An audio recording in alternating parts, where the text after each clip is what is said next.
بسم الله الرحمن الرحيم.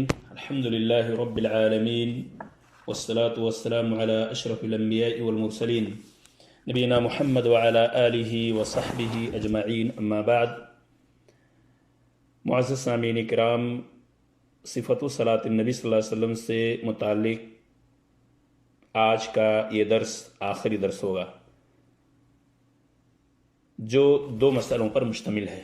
مسئلہ نمبر 252 اور 253، اور اس درس کے بعد انشاءاللہ نماز کے بعد اذکار مسنونہ سے متعلق دوسری ٹاپک شروع کی جائے گی۔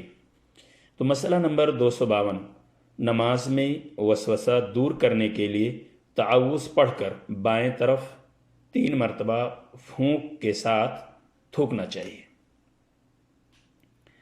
قال عثمان بن ابی العاص رضی اللہ عنہ: یا رسول اللہ، ان الشیطان قد حال بینی وبین صلاتی وقراءتی یلبسها علی، فقال رسول اللہ صلی اللہ علیہ وسلم: ذاک شیطان یقال له خنزب، فاذا احسسته فتعوذ باللہ منہ وادفل على یسارک 3۔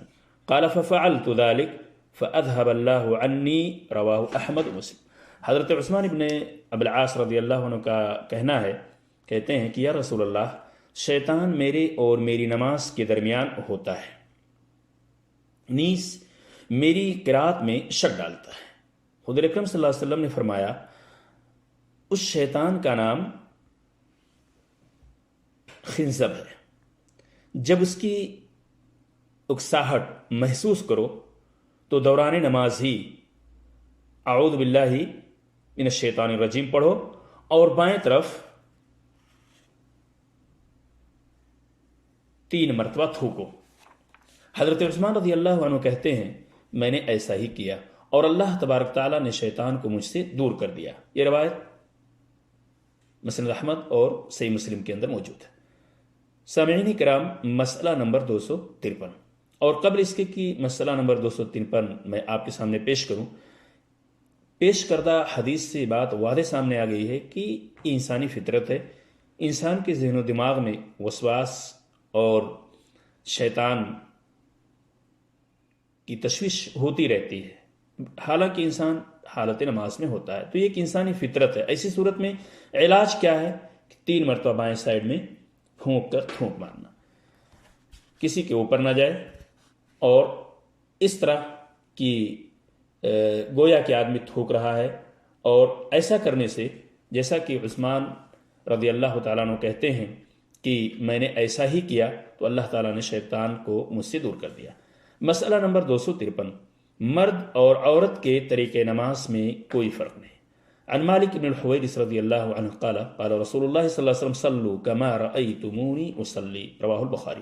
حضرت مالک ابن حویرث رضی اللہ عنہ سے روایت ہے کہ رسول اللہ صلی اللہ علیہ وسلم نے فرمایا، تم سب، یعنی اس میں جو جمع کا صیغہ یہاں پہ استعمال ہوا صلو، تو اس میں مرد اور عورت دونوں شامل ہیں، تم سب اسی طرح نماز پڑھو جس طرح مجھے پڑھتے ہوئے دیکھتے ہو۔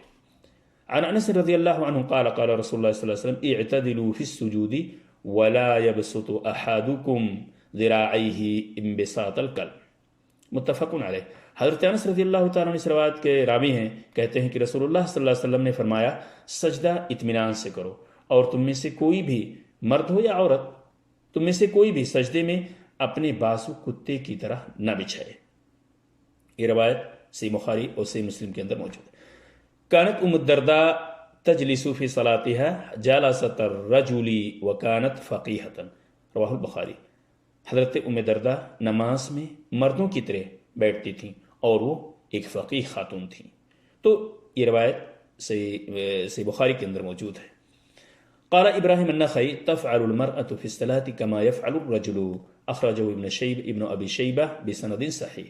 حضرت ابراہیم نخعی رحمۃ اللہ علیہ اور امام ابو حنیفہ کے استاد ہیں، فرماتے ہیں کہ عورت اسی طرح نماز پڑھے جس طرح مرد پڑھتا ہے۔ اسے ابن ابی شیبہ نے صحیح سند سے روایت کیا ہے۔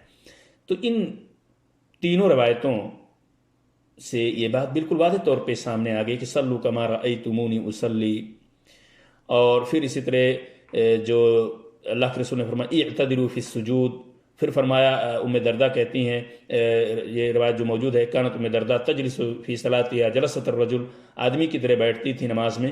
تو یہ تمام اس بات کے اوپر دلالت کرتی ہیں کہ مرد اور عورت کے طریقے نماز میں کوئی فرق نہیں ہے. اللہ تبارک تعالی ہم کو اور آپ اور سب کو نبی اکرم صلی اللہ علیہ وسلم کے بتائے ہوئے طریقے کے مطابق نماز کی ادائیگی کی توفیق عطا فرمائے. آمین. السلام علیکم ورحمۃ اللہ وبرکاتہ.